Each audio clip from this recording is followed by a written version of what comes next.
Breaking news. मंगरुळपीरमधील चर्चित triple तलाक आणि हुंडा मानसिक छळ प्रकरणात मोठा न्यायालयीन निर्णय. नागपूर, वाशिम जिल्ह्यातील मंगरुळपीर येथील गाजलेल्या ट्रिपल तलाक आणि हुंडा छळ प्रकरणात मुंबई उच्च न्यायालयाच्या नागपूर खंडपीठाने महत्त्वाचा निर्णय दिला आहे.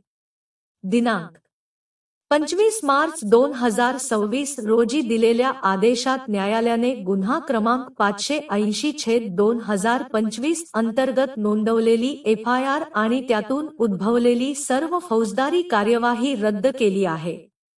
या प्रकरणात फिर्यादी महिलेने आरोपी ऐफाज बेग, पिता अय्यूब बेग आणि इतर 5 जणांविरुद्ध हुंडा मागणी, मानसिक छळ आणि तिहेरी तलाकचे गंभीर आरोप केले होते. सर्व आरोपी हे करंजा लाड येथील रहिवासी आहेत. पोलिसांनी तपास पूर्ण करून चार्जशीट दाखल केली होती आणि हे प्रकरण GMF मंगरुळपीर न्यायालयात RCC 49/2026 म्हणून प्रलंबित होते.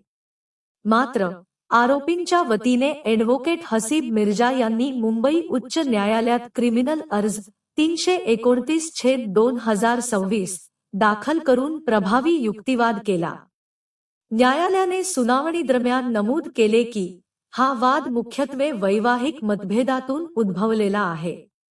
उपलब्ध पुरावे आणि कायदेशीर बाबींचा सखोल विचार करून न्यायालयाने FIR आणि सर्व पुढील कार्यवाही रद्द करण्याचा आदेश दिला. या प्रकरणात ॲडव्होकेट हसीब मिर्जा यांची यशस्वी पैरवी ठरली.